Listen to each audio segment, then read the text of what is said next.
مجھ سے مانگو میں جواب دوں گا، ادعونی استجب لکم، مجھے پکارو میں تمہارا جواب دوں گا۔ لیکن جواب بھی سمجھنے کی ضرورت ہے۔ انسان جب کسی سے کچھ چیز مانگتا ہے، میں آپ سے کچھ چیز مانگا، میں آج ذرا پراٹھے بنا دیں، دل چاہ رہا ہے، رائٹ؟ میں نے پراٹھے مانگے، آپ نے بھی چاول بنا دیے، رائٹ؟ تو آپ کو ایک ڈس اپوائنٹمنٹ ہوگی، میں نے مانگا کچھ تھا، آپ نے بنایا کچھ۔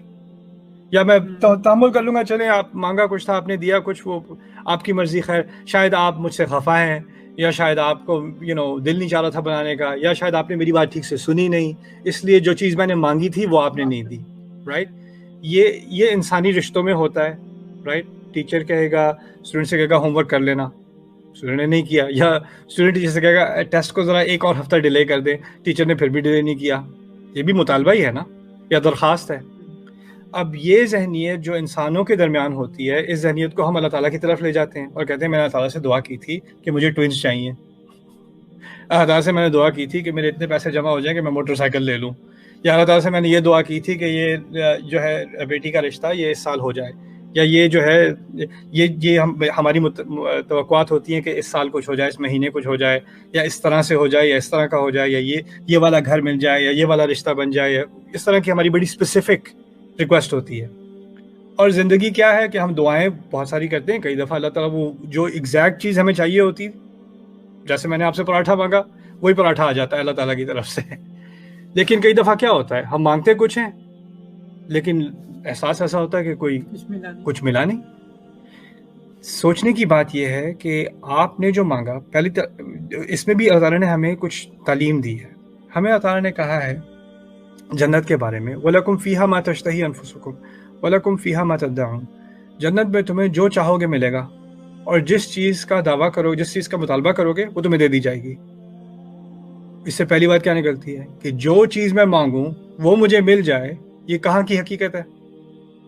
یہ جنت کی حقیقت ہے، یہ دنیا کی حقیقت تھوڑی ہے۔ دنیا میں جو مانگوں مجھے ملے گا، یہ تو اللہ تعالیٰ نے کبھی نہیں کہا۔ تم پیسے مانگو گے میں تمہیں پیسے دے دوں گا، تم گاڑی مانگو گے میں تمہیں گاڑی دے دوں گا، تم اولاد مانگو گے تمہیں اولاد دے دوں گا، تم صحت مانگو گے تمہیں صحت دے دوں گا۔ ایسے تو اللہ تعالیٰ نے کبھی نہیں کہا۔ کہا کیا ہے؟ استجب لکم، تمہاری دعا کا جواب دوں گا۔ اب ہماری زبان کچھ اور ہے، انسانی زبان ہے، ہماری سوچ کچھ اور ہے، ہم سوچ کے مطابق سوال پوچھتے ہیں۔ اللہ تعالیٰ کا جواب اللہ تعالیٰ کی حکمت کی بنیاد پر ہوتا ہے، وہ اس کی اپنی زبان میں ہوتا ہے، اور اس کا جواب ہو سکتا ہے جیسے یعقوب علیہ السلام ہے، تکلیف میں ہے، ان سے زیادہ ہم کون کمپیٹ کرے گا یعقوب علیہ السلام کی عبادت سے؟ وہ نبی ہیں اللہ تعالیٰ کے۔ اس نبی نے اپنے اولاد کی خیر کے لیے کتنے سالوں دعا کی ہوگی، اتنی دعائیں، اتنا روئے ہوں گے کہ وہ اندھے ہو گئے۔ اللہ تعالیٰ نے جواب دیا، لیکن کب دیا؟ کئی سال دیا، 20 سال بعد، 25 سال بعد، پتہ نہیں کتنے سال بعد اس دعا کا جواب انہیں ملا ہے، پھر ان کی آنکھیں واپس آئی ہیں۔ تو اتنے سال وہ جو گڑ گڑائے ہیں، کیا وہ دعائیں ضائع گئیں؟ سوال پیدا ہوتا ہے نا۔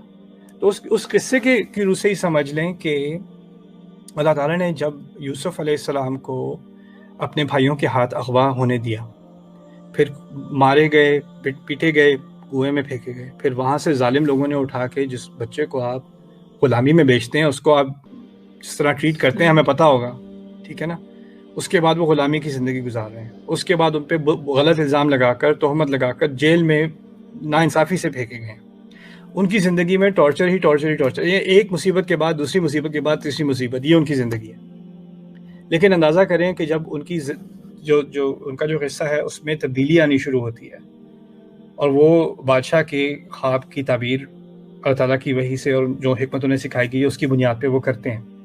اس کے بعد انہیں گورنر کی پوزیشن ملتی ہے، فائنانس منسٹر کی پوزیشن ملتی ہے مصر میں، اور اپنے اس تعبیر کے حساب سے وہ بجٹ کرتے ہیں کہ 7 سال کھیتی اچھی ہوگی، اس میں پھر بھی کھیتی اچھی بھی ہو تو کھل کے نہیں کھانا، سیونگز کرنی ہے، کیونکہ پھر اس کے بعد مزید 7 سال قہر پڑنا ہے، اس قہر میں جو سیونگز کی تھیں اس سے ہی کھا کے گزارا کرنا ہے، جو بچایا ہوا تھا، جو گنا بچایا تھا۔ پھر اس کے بعد ایک آخری سال آئے گا جس میں بہت کامیابی ہوگی، اس کے بعد سے نارمل ہو جائے گا، ٹھیک ہے۔ یہ 15 سال کا ان کا ایک فائنینشیل پلان تھا جو اللہ تعالیٰ نے ان کو دیا۔ اب اندازہ کریں اگر وہ جیل میں نہ ہوتے تو ان کی کبھی اس جو ان کے ساتھ تھا جس کی انہوں نے مدد کی تھی اس سے کبھی بات نہ ہوئی ہوتی، اور جس سے ان کی بات ہوئی تھی وہ رہا ہو گیا، وہ جو ہے وہ بادشاہ کا جو جام ڈالنے والا تھا وہ تھا، تو جب بادشاہ کو خواب آیا اور اس کو سمجھ نہیں آ رہا یہ خواب کیا، اس کا کیا معنی ہے، تو اس کے ذہن میں یوسف نہ آتے جو ان جیل میں ملے تھے. وہ جیل واپس جا کر ان سے بات نہ کرتا کہ بھئی یہ خواب ہے، اس کا کیا مطلب ہے. وہ پھر باہر آ کر اس کی تعبیر نہ کرتے. اگر وہ تعبیر نہ کرتے تو قہر ہوتا 7 سال بعد، اور لاکھوں بچے مرتے، ایک یا دو نہیں. یعنی ایک تو یہ قصہ ہے کہ ایک باپ سے ایک بچہ بچھڑ گیا، رائٹ، ظلم کے اندر. قحط سے کتنی اولادیں اللہ تعالیٰ نے بچائی ہیں، اور ان تمام اولادوں کے بچانے کا اور ان تمام جانوں کے بچانے کا جو ثواب ہے وہ نہ صرف یوسف کو مل رہا ہے علیہ السلام، لیکن ان کے والد کو بھی مل رہا ہے جو صبر کر رہے ہیں، جو دعائیں کر رہے ہیں اور صبر کر رہے ہیں. اللہ تعالیٰ نے جواب تو دیا، لیکن جواب ایسا دیا کہ دنیا اور آخرت کی دونوں کو ملا کر اس کی خیر کا جواب دیا. اور ہو سکتا ہے کہ ہماری تکلیف میں کسی اور کی اللہ تعالیٰ نے بہت بڑی خیر ڈال دی ہو.